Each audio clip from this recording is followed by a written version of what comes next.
Ahoy! Scoping is a very important aspect of Clickteam Fusion 2.5, but it's often misunderstood.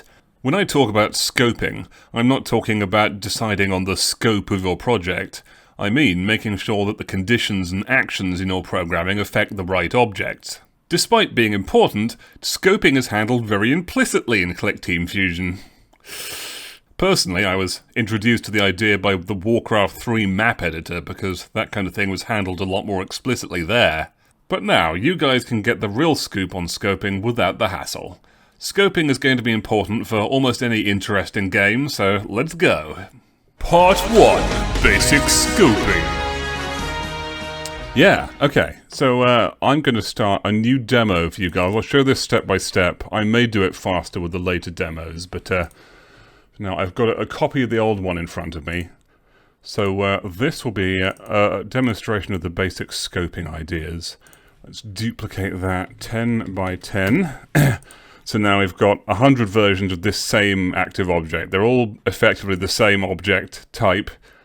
And I'll show some things about scoping. So first, let's make a visible button. Just say destroy in the button.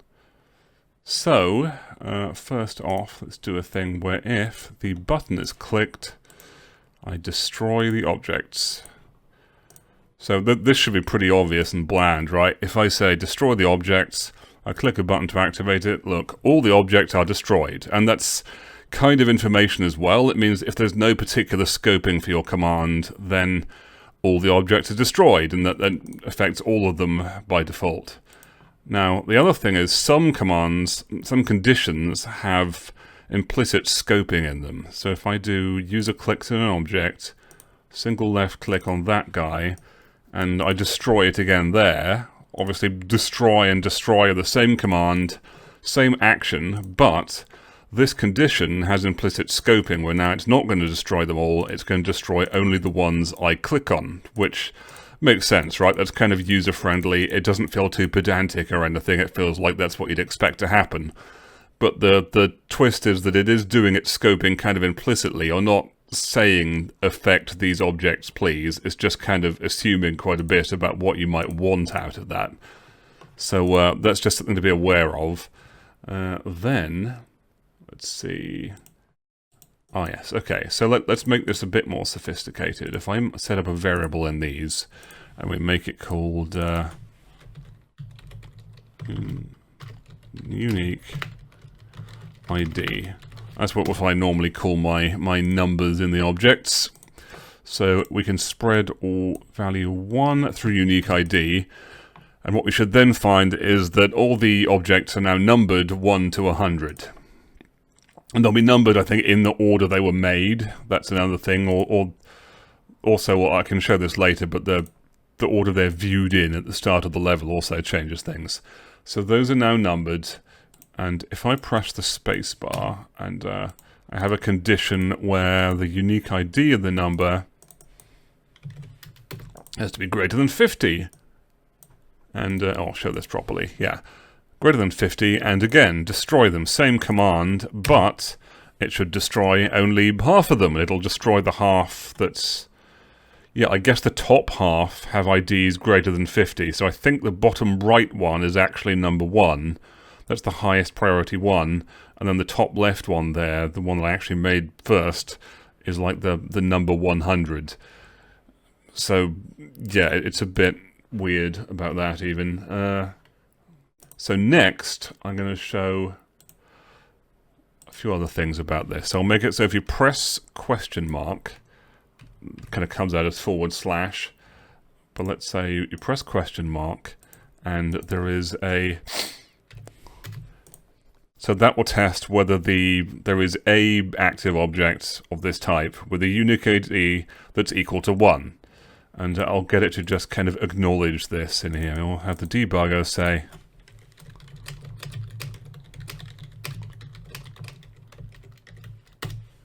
There we go. So if I go back in, I press basically question mark, and then it says, yes, there is an active object with ID of 1.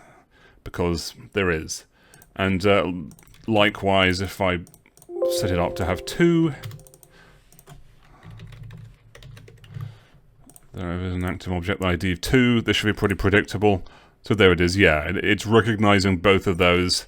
And I guess just for fun, let's say it can ask if there's one of 101 as well. Because there's 100 of them, we should find that this 101 message does not trigger because there is no such one. And you can use that kind of thing to test whether something fitting a certain profile exists. I do that all the time in my fast loops. But what I found is I had to do a bit of experimenting just to make this video even.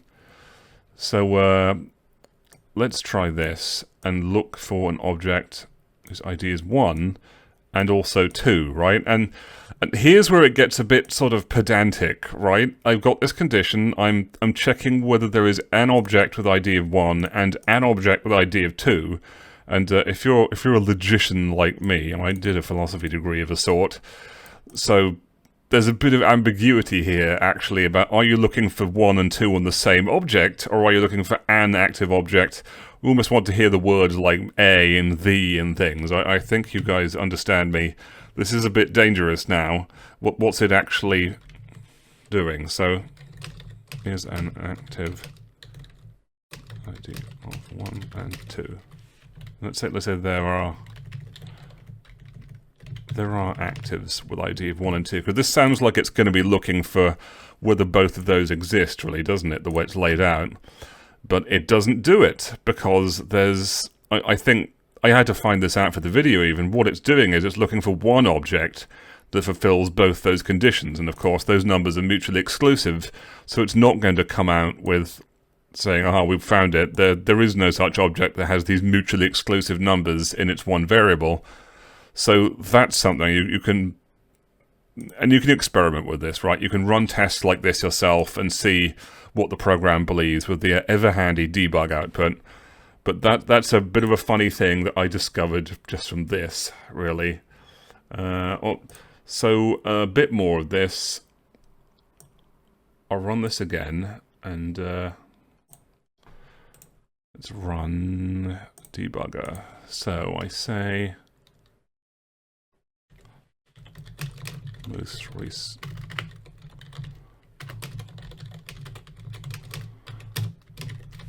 So also, if you just refer abstractly to these objects and you're asking something specific, it's going to look at the most recently created object, and that is affected by the view order you give them before the game starts as well.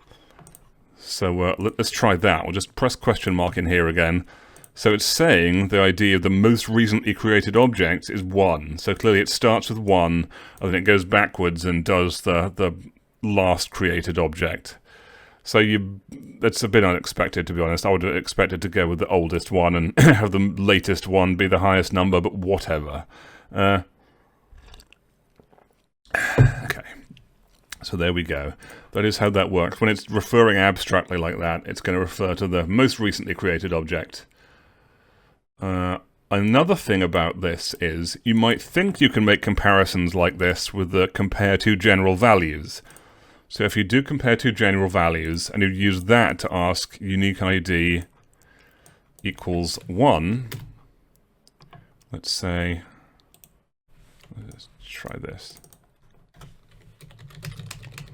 And with compare to general values,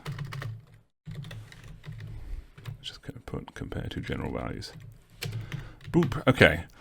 And now, if I try that, what's it going to say? Okay, so I think that works. Why does it not work? Oh, that's right. Okay, so you can find out whether there is one of them that has an ID like that using compare to general values. The twist is that compare to general values does not scope. So if I let's change this up to say will delete, and then we make it so that it destroys. Oh, hello ski. No, not that, not that. How do I actually draw? Whatever. So I'll add and destroy. Seek and destroy. That is the mission today. So I do question mark again. and it finds out that there is one that has a unique ID of 1, but it just deletes all of them, a bit like the destroy button here. It just deletes everything. It isn't that fun and weird and crazy. So that is one of the dangers. It does not scope. And that's my first lesson there on the basics of scoping. I'll say here as well that it's... obviously, if you only have one object, scoping kind of doesn't matter anymore. You can forget about it. Like if there's only one active object, obviously anything you're going to do, so long as it happens at all, will happen to that one active object, and any references are going to be to that object. So it's also nice to know that things are easier when there's one object, but don't hamstring yourself by saying, oh, let's only have one of every object because I don't want to know how to use scoping properly. You can experiment with these things, you can test them out, you can get the debugger to explain what's happening, whether it agrees with what you think. And there you go, that's my first demo. I've got another one coming up in a sec. Part 2, the drones demo. Okay, so here's another demo that illustrates a few different things. I'm not going to bother like typing this all out this time. I think you guys probably know where to click most of these places for from what happened in the last demo. I'm sorry, I had the text too small last time. So I've got this all prepared, and I'll just explain what's in it. So I've got here some big chunky drones. They've got an animation. I can't really see the buttons in the bottom right, but my face is covering it or whatever. So there it is. They've got this animation that loops. They appear in my game, of course. Graphics are all from Tyrion. Thank you, Daniel Cook. And here they are. And like before, like for destroying the active object, in fact, I'll show this in a second. First, I want to show that left-clicking on them, obviously enough, destroys the drones. And this is done a little bit indirectly this time. So I've got it so that if you left-click the drone, it subtracts 1 from its health, and it subtracts 1 from all their health if you click the button as well. And when the drones run out of health, they get destroyed, and it adds 1 to the statistic I've got in this active object here, just called variables. It's got one of, drones killed total. So this all sounds kind of untroublesome, right? And I'll show the trouble in a moment.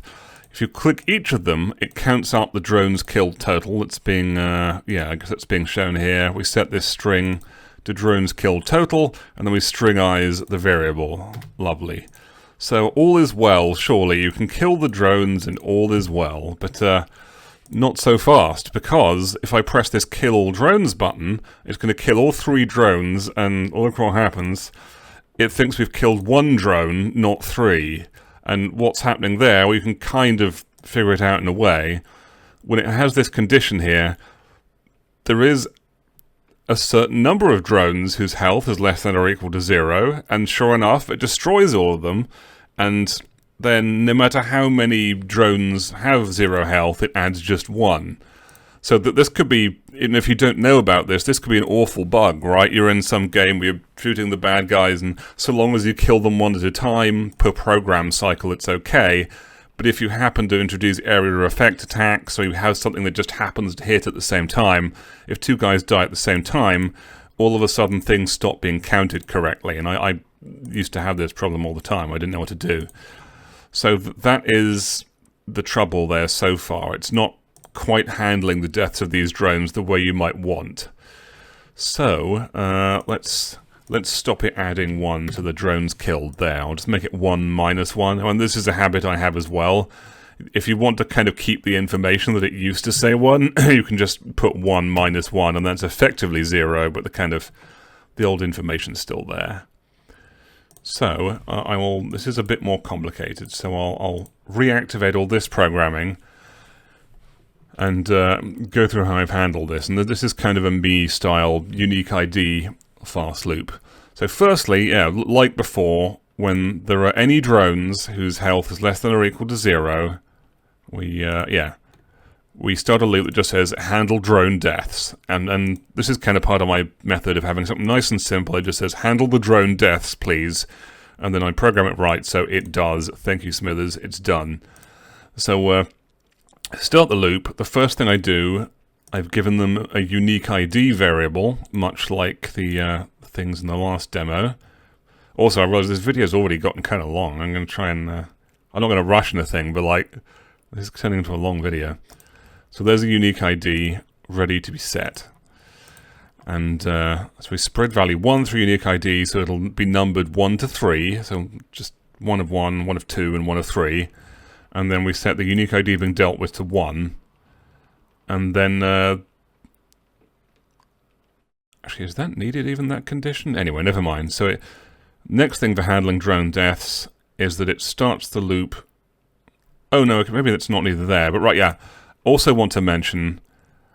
It's spreading a value of 1 through only the drones whose health is less than or equal to 0, right? So if there's, if there are 100 drones and some of them are dying, it'll number the ones that are not, it'll number the ones that are out of health, but the ones who are not dying will still have a unique ID of 0, so they won't be affected by the loop. So this is fine if everyone's dying at once, but if you're like picking off arbitrary bits of them, you want to have only the correct drones affected and not have, just really separate the sheep from the goats here, so to speak. So that's what we're doing. So that's why I set unique ID of everything to 0, and then I spread in in the ones that are relevant. So now this loop will definitely not affect anything that's irrelevant, and it will only affect stuff that's relevant. Just tighten both ends there. So then we handle drone deaths, and the only way I really know to do this is to run that secondary loop a number of times that corresponds to how many drones there are. I don't know if there's a direct way of counting how many drones have run out of health, but you can go through all the drones and do that. So now we're in a secondary loop that's called handle drone deaths, and this is where we start getting important. So we add 1 to the ID being dealt with. So the first time it runs, it'll be looking at ID 1, and there should hopefully be necessarily a drone whose ID is 1. And we've also got this thing I do called object exists with this ID, and that's just another variable in my variables object here. You may have seen it. Here it is. Object exists with this ID. So my variable governors have that kind of thing in them. And then, and this is kind of where the scoping lesson last time comes in, if there is one of these whose unique ID is equal to the one being dealt with, then we know that yes, there is an object with this ID, and I've actually... Yeah, I'll give away. I've done a thing of I've given the drones names as well. We'll see that in a second. So if there is an object with that ID, we really handle their death, and we add 1 to the and this handled drone death real is a kind of an even more secondary thing, kind of tertiary. It adds 1 to the number of drones killed total, and then I let it read out its name as well. We'll see that in a sec. So this system now, I'm going to try and summarize what's happening. Actually, I'll mention this as well. So the other thing is, on this secondary loop, if there is no drone that's dead on that ID, I stop handling their deaths because it's going to... There are no more drones that are dead. It's going to run into just alive drones instead from that point. And depending on whether that's how it would work, you can have your loop terminate ahead of time, or if you're not sure whether things are going to be relevant from then on, you don't need to do that. You shouldn't do that. So it just depends about what the setup is, right? We've got living drones and dead drones being distinguished here. So basically what this is doing is, we go through it again, this is a summary. If a certain number of drones are dead, any number, it sets up the defaults, it numbers all the drones that are dead, it prepares to go through the unique IDs, set it to 0, it adds 1, makes sure a drone that exists of that unique ID, and then if one exists, it adds 1 to the stat of total drones killed. And then maybe a slightly more economical way of doing it, but that's the basic idea. That's what it will do. And so now, I've taken away the old adding. What we should find now is if I kill all drones, boom, it recognizes drones killed total is 3, not 1. And I also... I'll show this. Yes, drone names. So this is also a cool thing. So we do assign drone names at the start, and you could do this anytime you wanted, right? So for this, we spread a value 1 through all the unique IDs. And it starts at like 1 base. So we numbered 1, 2, and 3 again. All the drones are affected, and for each ID possible, we set their name to Tom, Dick, and Harry, which are traditional names here in England. I don't know if that's a bit of a UK reference or what. But now we've got the drones kind of picked out as unique, and you could do something more sophisticated than that. You could generate names and have a name table or something, and have the drones read out of the name table and name themselves dynamically, or all sorts of stuff. Well, there's things you could do. But now if I kill all the drones, what we got in here is, it says Tom has died, Dick has died, Harry has died. So each one has been noticed individually as an individual, and not just kind of, you start to feel sorry for them almost. But yeah, it reminds me of the messages in Worms, where it would say it was like whoever is an ex-worm or something. Can I? No. Anyway, there we go. So that is how I deal with scoping dead drones and things. I'll just show, I'll shrink this down a bit, put this all on screen at once if I can. So we can see all this at once. 80? Oh, screw it. I'll just let's make it a little bit bigger than usual. There's 1 to 14 on screen. And then we scroll down to, there we go, 15 to 24 there. So you should be able to reproduce this stuff if you have the right variables and things in there. And you too can kill your drones one at a time and not just handle them as a group. I should say, again, a handy thing to know when you need scoping like this and when you don't.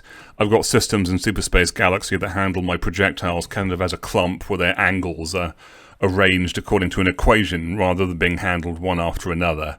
But that's a separate story. There you go. That is how I handle multiple things dying in one program cycle.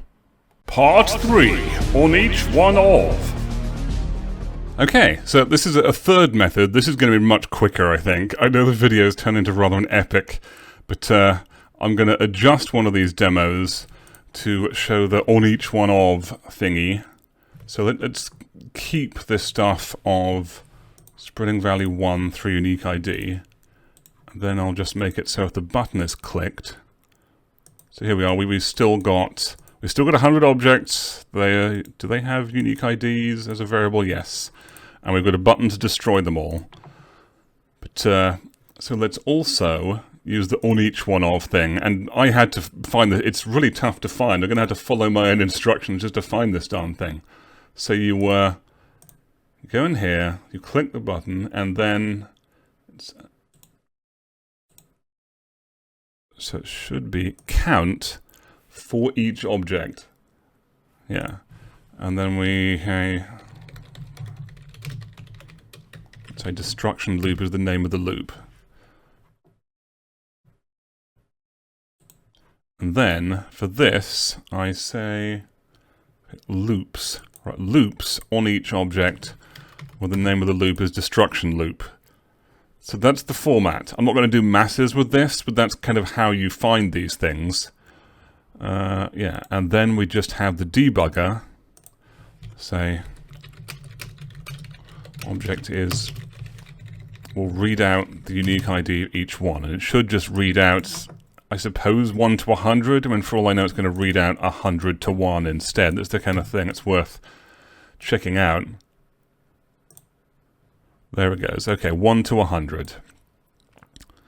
It doesn't even destroy them anymore, but there we go. So that is another way you can do it. The way you activate it is really kind of weird and backhanded and clunky to me. I didn't find it, to be honest, until I did the research for this video. But there we go. It is going to count them all out. It's going to look at them all. And I suppose it's sort of implicitly using some way of looking at each instance. And that might be good for you in some cases.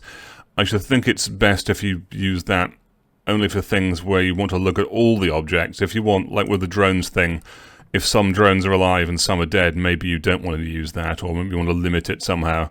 But that is another way you can kind of iterate on these things. And early on, certainly, you can get the debugger. If you haven't got the plus version, you won't have a debugger, but you can kind of make your own debugger out of the list object. That's what I used to do before I got the plus version. So there we go. That is on each one of, which is kind of weird to say. Part 4, the ForEach extension. And last and potentially least, I'll be honest, I've prepared something about the ForEach loop. Yeah, the ForEach extension. So let's get a new object. I think the manager may be needed to download the ForEach. Here it is. You can install that pretty easily with this extension manager. But ForEach. Okay. Okay, let's dunk a ForEach in there somewhere. So this works kind of... I think this existed before Clickteam could do this kind of thing, but we'll see how this is. So I'll make it at the start. Let's do this properly. Size up text a little bit. So at the start, we spread value 1 through the unique ID again. They'll be numbered 1 to 100. And let's say if I press the space bar, it will... I've got my instructions over that way. I'm just following my own instructions. So press space bar, and then we can use ForEach here to start ForEach loop for object. And we have the name of the loop. Let's say each active. Each is a good word. I like each. And then we have it for that object. And then we have a condition here where we say on each loop.